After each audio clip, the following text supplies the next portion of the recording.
Well, first, two things. Similar to SM, BDO, maybe not a lot of people know that BDO has an extensive art collection.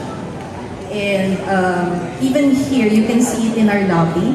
If you look at our lobby, we have several sculptures there that is integrated in the design of the building. And even here in Podium, there are also several sculptures scattered all around, even in the West Tower. So, space is very important in terms of highlighting art and ensuring that it is something that's accessible to everybody. Alright? So that's one. Two, in terms of future plans, BDO is currently building its main campus in Makati, and part of that is an art gallery that can be open to the public so that again we can provide a space for artists to thrive and to showcase their work, and of course women, including women. So that's those are two things. Now when it comes to financing, I'm trying to recall our portfolio right now in terms of lending and investments.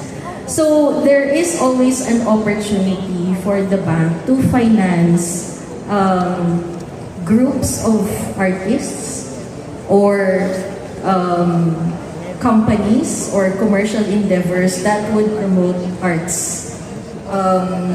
Right now, we are more into financing women entrepreneurs and creative arts, and these different types of artworks, for example, can be part of that entrepreneurial endeavors.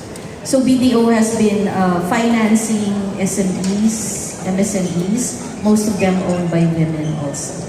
So it's just another way to also consider the creative arts in terms of how that can be financed and scaled throughout the country. So maybe, you know, this is one way to open that opportunity.